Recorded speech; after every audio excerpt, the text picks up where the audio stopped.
오늘 말씀은 구약 성경의 마지막 장에 있는 하나님의 약속에 대한 말씀입니다. 제목이 하나님께서 약속하신 날이라는 제목을 가지고 은혜를 받고자 합니다. 성경을 약속의 책이라 하죠. 성경은 두 부분으로 되어 있습니다. 첫째는 구약이고 또 뒤에는 신약이죠. 약속입니다. 구약은 하나님께서 정하신 날, 생명의 빛이신 예수님이 이 땅에 오신다.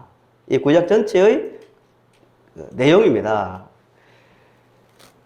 신약은 하나님께서 약속하신 그 예수님이 약속하신 그 날 이 땅에 오셨다. 갈라디아서 4장 4절에 때가 참에 하나님이 그 아들을 보내사 여자에게서 나게 하시고 때가 참에 하나님께서 약속하신 날 이 땅에 오셨다는 그 말씀이죠. 신약은 또 하나의 약속이 있죠. 그 예수님이 이 땅에 다시 오신다.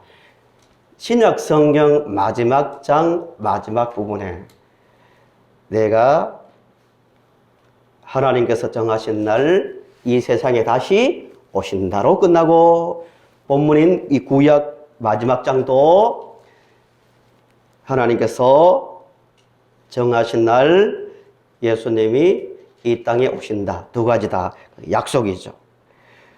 본문을 통해서 이 두 가지 약속을 생각해 보려고 합니다. 본문을 보시면 세 날이 나와요. 같은 날인데 1절을 보시면 보라 용광로 불 같은 날이 이른다 이렇게 말합니다. 용광로 불 같은 날. 3절에는 내가 정한 날. 그 다음에 5절에 여호와의 무슨 날? 크고 두려운 날. 얼마나 중요하냐 하면은 보라. 말씀하실 때마다 보라. 이 말은 귀 기울여 들으라. 정신 차리고 반드시 들어야 할 말씀이라는 겁니다. 이 날이 언제죠? 2000년 전에, 우리 기준으로 말하면 2000년 전에 예수님께서 이 땅에 오신 날이죠. 근데 예수님께서 오신 날인데 왜 한편으로는 무시무시한 날로 말하고 있을까요? 용광로 불 같은 날. 용광로가 말 그대로 그거죠. 쇳덩이도 물처럼 흘러내리는 것이 용광로입니다. 무시무시한 거죠. 용광로 불 같은 날이라 하고, 5절에는 크고 두려운 날이라 합니다. 또 반대로 어떤 사람에게는 2절에 있는 말씀대로 치료하는 공의로운 해가 떠올라서 치료하는 광선을 받아 외양간에서 뛰어나온 송아지 같은 날이라고 말하고 있습니다. 말라기 선지자가 신약 시대를 지금 예언하고 있는 거죠. 누구에게는 이렇게 용광로 불 같은 무시무시한 심판의 날입니까? 교만한 자입니다. 교만한 자. 1절에 있는 대로 교만한 자에게는 예수님께서 이 땅에 오심이 무시무시한 그 심판의 날이 되는 겁니다. 왜 그러냐면은 천지를 만드신 하나님은 생명의 근원입니다. 동의하시죠? 정말 중요한 이야기예요. 하나님을 왜 섬기냐고, 예수를 왜 섬기냐, 당위성이 여기서 나오는 거예요. 그런 점에서 창세기 1장부터 11장까지가 잘 이해돼야 됩니다. 완벽하게 이해돼야 됩니다. 뼈대거든요.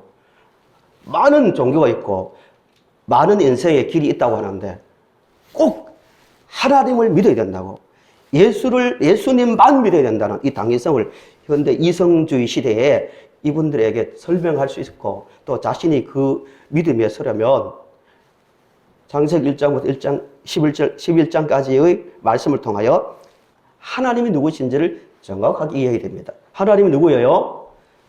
창조자 아닙니까? 생명의 근원입니다. 생명의 근원이니까 그 생명의 근원이신, 생명의 은유법이죠. 은유적으로. 생명의 빛이신 그분이 어둠에 있는 생명을 떠난 하나님을 떠났잖아요. 최초의 우리 인류 조상 아담과 하와가 어둠이라는 죽음에 갇히게 되었잖아요. 동의하십니까? 이 부분? 예, 죽음이 그때부터 온 거예요. 생명이신 하나님을 떠남으로 어둠에 갇혔어요. 그 어둠에 있는 인생을 살리려고 생명의 빛이신 예수님께서 이 땅에 오신 거죠. 오신 날이 예수님의 탄생의 날이고 신약 시대입니다. 그러니까 생명이신 예수님을 거부하면 죽음보다 무서운 거예요.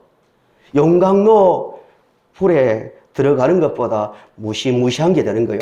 생명을 거부하니까 그 자체가 심판의 날이 되는 거예요. 하나님을 믿지 않고 예수님을 거부하면 왜 무시무시한 날이 되는지를 아시겠죠? 원래 그런 거예요. 원래 우리 편으로 하면 공기를 마시지 않으면 어떻게 됩니까? 죽어요. 불만을 가지고 물론 그런 분은 없겠지만 내가 왜 공기를 마셔야 되냐고, 내 자유다고, 내 선택권은 나에겠다고 이렇게 말하는 분은 없어요. 왜 그렇죠? 원래 그런 걸 아니까 당연히 마십니다. 강요 안 해도 마십니다. 물고기에게 예를 들면 그렇다는 거예요. 목사님 또 뭐 물고기가 뭐 알아듣습니까? 이러면 안 됩니다. 물고기에게 절대로 물을 떠나면 안 돼. 떠나면 큰일 나. 근데 물고기가 나도 판단력이 있는데 왜 여기 안에 꼭 물만 마시고 물 속에 살아야 됩니까? 왜 강요합니까? 이러지는 않잖아요. 당연하니까. 인간은 생명이신 하나님과 생명으로 연결되어 있기 때문에 그 생명을 떠나면 어둠이라는 그 죽음에 갇히게 된 거예요. 그 생명을 구원하러 오신 예수님을 거부하면 당연히 무시무시한 그 심판날이 되는 거죠. 그래서 구약 마지막 절을 보세요. 4장 6절을 보시면 그가 아버지의 마음을 자녀에게로 돌이키게 하고, 세례요한을 말하죠.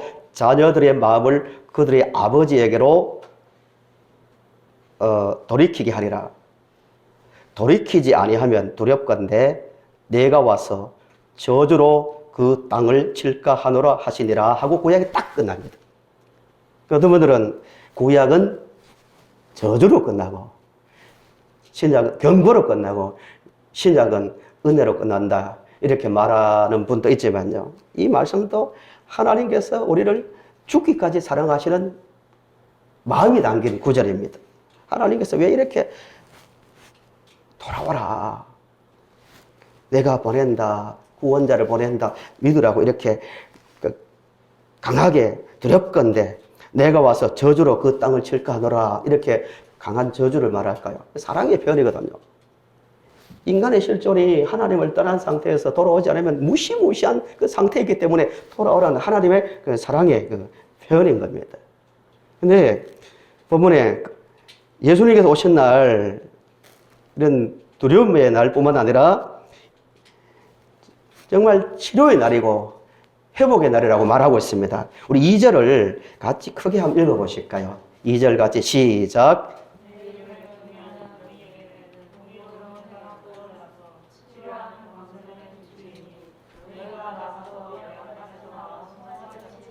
아멘. 그러나 하나님을 경외한다. 하나님 말씀을, 약속을 믿는 자 아닙니까? 하나님의 약속을 받아들이는 자에게는 공의로운 해가 떠오른대요. 예수님을 해에 비유하고 있는 거예요. 요한복음 1장에 예수님을 이렇게 소개하고 있습니다. 예수 믿으라. 이게 요한복음 아닙니까? 예수님이 누군가에 대한 설명으로 시작하는데, 태초에 계신 분, 첫째. 이 땅에 오신 예수님은 누군가? 태초에 계셨던 분. 그 다음에 만물을 지으신 분. 그 안에 생명이 있었으니 이 생명은 사람들의 뭐라고 소개합니까? 빛이라고 하는 은유적 표현이죠. 생명의 빛으로 예수님을 소개하고 있는데요. 그 빛을 받으면 치료하는 광선이기 때문에 그 빛을 받으면 치료 역사가 일어난대요. 어디에서 치료하는 거예요? 무엇에서? 죽음에서 치료하는 거예요. 죽음에서. 세상에 그런 약이 없잖아요. 영원한 어둠에 있는 죽음의 권세에 잡혀 있는 인생을 치료하러 예수님께서 이 땅에 오셨다는 겁니다. 그러니까 얼마나 기쁜 날이겠습니까? 외양간에서 시골에서 자라야 아실 건데요. 송아지를 놓으면 바로 밖에 내놓는 게 아니라 외양간에 가둬놓습니다. 위험한 게 많으니까, 아직 태어난 지 얼마 안 됐으니까. 근데 그 송아지가 어느 순간에 풀려나면요, 펄쩍펄쩍 떨며 노리고 바치고 드리고 온 곳을 돌아다닙니다. 그 자유를 맡기고 한 그 송아지에 표현하거든요. 그 예수 그리스도를 통하여 비치는 생명의 빛을 받으면 너무 좋아 감격해서 기뻐 뛰며 춤을 추게 된다는 겁니다. 이 체험이 있어야만 신앙생활에 힘이 있는 거예요. 우리 모든 성도들은 이미 예수 그리스도를 통하여 은혜의 빛을 받았습니다. 믿으시죠? 이미 과거적 이야기입니다. 예수 그리스도의 신비한 이야기죠. 창조의 근원적 빛. 고린도후서 4장에 있는 말씀대로 근원적 빛, 태양빛도 아니고 별빛도 아닌 생명의 빛, 그 빛을, 신비한 빛을 받음으로 새 생명을 얻었습니다. 그 은혜의 경험이 있잖아요. 감격하고 춤을 추며 눈물을 흘리며 노래 불렀던 그 감격이 있는데, 그 치유의 은혜 안에서 힘있게 살아가려면 찬송가에 있는 대로 태산을 넘어 험곡에 가도 어디로 걸어가면 빛 가운데로, 예수 그리스도는 빛으로 가까이 가면 갈수록 영적인 힘이 생긴다는 겁니다. 어제 이번 주에 체험분이 몇 분 계시는데요. 우리 성도님들 몇 분 안 되지만 약국에 갔습니다. 그러니까 체해가지고 막 토하고 해서 너무 힘들어해서 약국에 가니까 약사가 하는 말이, 겨울에 날씨가 추워지면 몸이 약한 분들은 잘, 상대적으로 여름에 비해서 잘 체한다는 말을 들었습니다. 약해지니까요. 우리가 영적으로요, 내적으로 강해지고 그야말로 태산을 넘어 험곡에 음악이 들렸습니다. 태산을 넘어 험곡을 넘어가는 인생길을 가더라도 빛 가운데로 예수라는 그 빛을 가까이 하면 할수록 세상의 외적인 물리적인 빛이 아닌 그 은혜의 빛을 받아서요, 영적으로 강해진다는 겁니다. 점점 가까이 나갈 수 있다는 겁니다. 우리 성도들은 이 은혜의 빛을 향하여 점점 더 가까이, 날마다 더 나아가는 삶을 살아갈 수 있기를 간절히 바랍니다. 누가복음 1장 76절에서 79절을 보시면 예수님에 대해서 말씀하고 있는데요. 간단한 요약하면 이겁니다.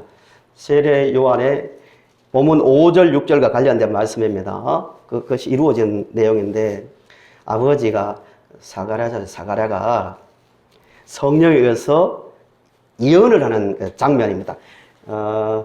1장 67절부터 쭉 그 이야기가 나오는데, 우리 한번 앞에 화면을 보시고요. 찾아서 한번 보시겠습니다. 어떻게 예수님에 대해서 예언을 하냐면은 1장 76절부터 읽어볼게요. 이 아이여, 세례 요한을 말합니다. 아버지가 세례 요한에 대해서 예언을 하는 거예요. 내가 지극히 높으신 이의 선지자라. 일컬음을 받고 주 앞에 앞서가서 그 길을 준비하여 주의 백성에게 그 죄 사함으로 말미암는 구원을 알게 하리니. 세례 요한의 역할이죠. 이는 우리 하나님의 긍휼로 인함이라. 이로써 돋는 해가 위로부터 우리에게 임하여 79절 어둠과 죽음의 그늘에 앉은 자에게 비치고 우리 발을 평강의 길로 인도하시리로다 하리라 라고 예언을 하고 있습니다. 그러니까 예수님께서 이 땅에 오셔서 하실 일에 대해서 말씀하고 있는 거죠.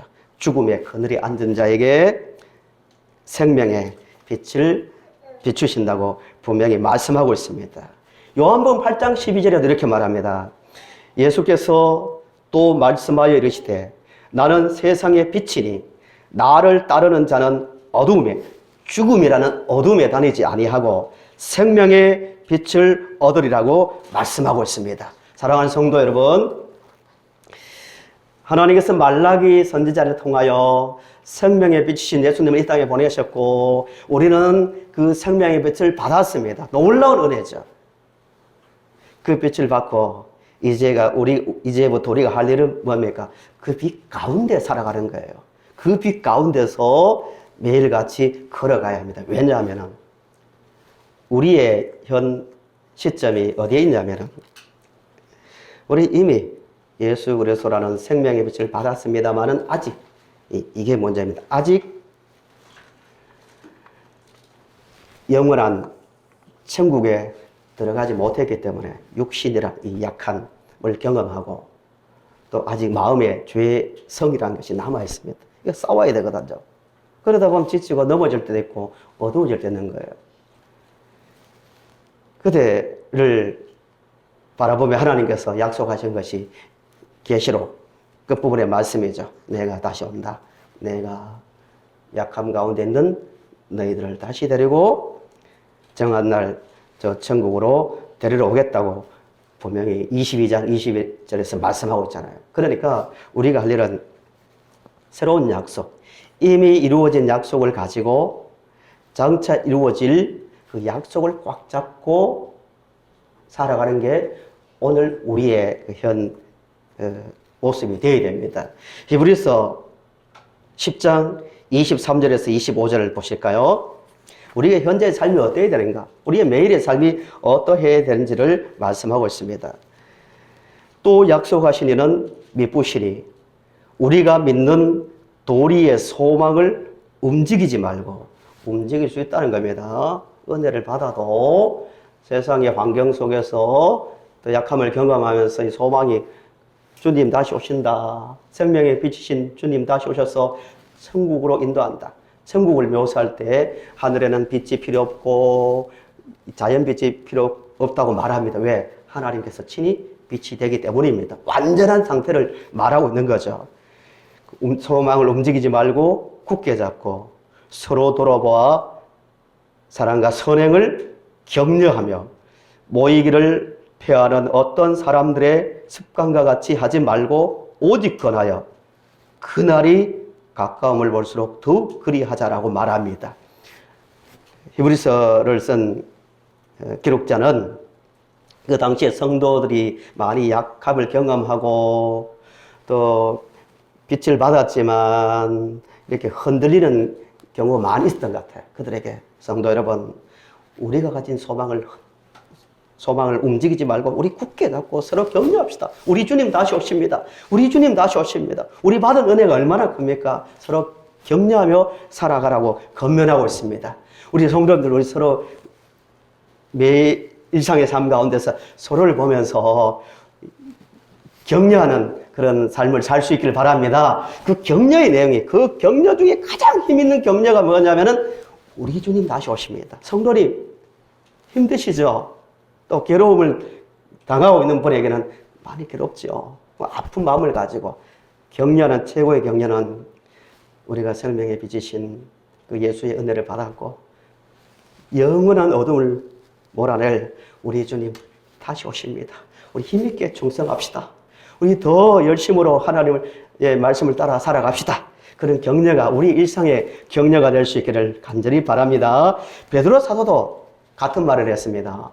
베드로후서 3장 8절에서 13절에 그래서 10절을 보시면 주의 날 또 말하잖아요. 주의 날이 도둑같이 오리니 그 날에는 하늘이 큰 소리로 떠나가고 물질이 뜨거운 불에 풀어지고 땅과 그 중에 있는 모든 일이 드러나리로다. 이 모든 것이 이렇게 풀어지리니 너희가 어떠한 사람이 되어야 마땅하냐? 거룩한 행실과 경건함으로 무슨 날 임하기를 사모하라? 하나님의 날. 따라합시다. 하나님의 날. 한 번 더요. 하나님의 날. 인간이 추측하거나 일방적 바람으로 만들어 놓은 교훈이나 그런 날이 아니라 하나님께서 우리에게 정해 주신 그 날이 오고 있다는 겁니다. 그러므로 어떻게 해야 됩니까? 13절에 우리는 그의 약속대로 그가 있는 곧 새하늘과 새 땅을 바라본다라고 말씀하고 있습니다. 성도 여러분, 우리는 이 세상에서 이미 구원을 받았지만 크고 작은 약함을 경험합니다. 때로는 흔들릴 수 있습니다. 우리 그때마다 이 약속을 붙들어야 됩니다. 하나님은 나를 임하기를 사모하라는 그 약속 가운데서 세상이 줄 수 없는 하나님 주시는 그 소망의 약속 가운데 힘을 가지고 힘있게 걸어가는 삶을 살 수 있기를 간절히 바랍니다. 말라기 시대의 문제가 그였잖아요. 얼마나 바벨론 포로 생활할 때 하나님의 성전을 사모했고 그때를 생각하면 눈물을 흘렸습니다. 강가에 모여가지고 그때는 마음껏 하나님을 섬기고 제사를 했는데 그렇게 하면서 어려운 중에도 성전을 세웠던 말라기 시대 성도들이 어떻게 되었습니까? 100년이 되어가면서 자기들 눈에 보기에 약속이 이루어지지 않는 것처럼 보였거든. 아무 일도 일어나지 않는 것처럼 보이니까 점점 어떻게 됩니까? 약속에 대한 그 확신이 약해지니까 힘이 빠지는 거예요. 예배가 형식적이 되죠. 한마디로 모든 것이 무너지기 시작했습니다. 1990 몇 년도입니까? 서울에 삼풍백화점이 무너진 것 기억하십니까? 제가 그 당시에 학교 다닐 때였는데 백화점이 무너졌대요. 정말 안타까운 일이죠. 수많은 사람들이 죽고 다치는 사고가 일어났었는데요. 삼풍백화점이 무너지기 전에 벌써 전문가들이 위험한 현상을 감지하고 주의를 줬는데도 그걸 무시했습니다. 그러니까 큰 건물이 조그만 어떤 문제가 있었는데 그걸로 인해서 다 무너진 것처럼 신앙생활도 마찬가지입니다. 우리의 신앙생활도 말라기 시대처럼 우리 주님께서 생명의 빛이신 주께서 다시 오신다는 것, 재림의 소망이 강력하지 못하면 아무리 의지가 강하더라도 모든 신앙의 전 분야에서 문제가 발생하기 시작하는 거예요. 하나님의 말씀을 듣기는 들어도 형식이 되는 거예요. 그들이 무시무시한 그 말을 하죠. 말라기 시대에. 너무 이게 힘들다.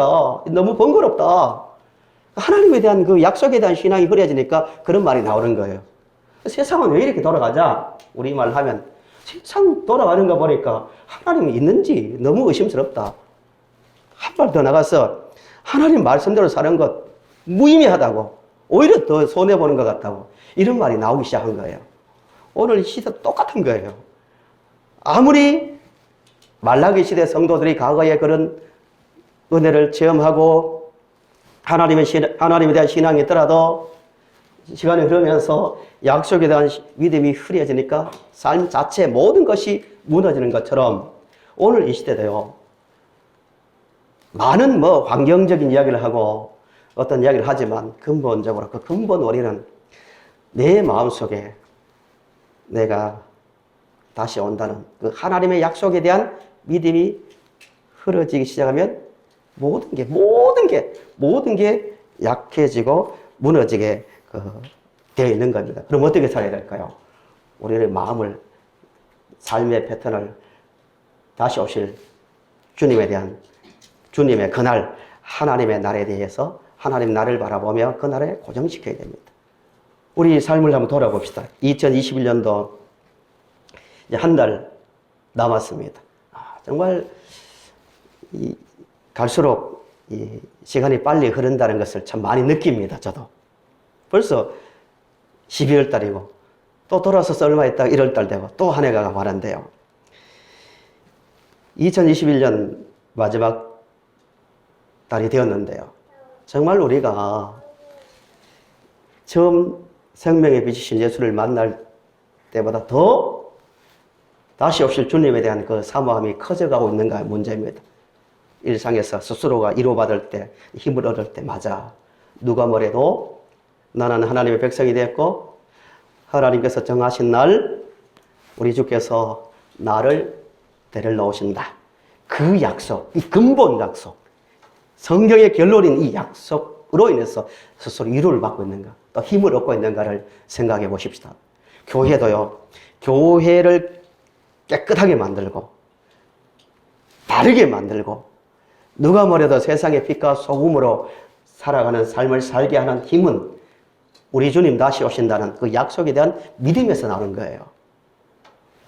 우리 성도님들, 내가 진실로 속히 오리라는 이 말씀을 믿고 매일 하루하루 약속을 붙들고 살아가는 중에 이 땅에서도 힘을 얻고 기쁨을 가지고 소망 가운데 살아가는 삶이 될 수 있기를 간절히 바랍니다.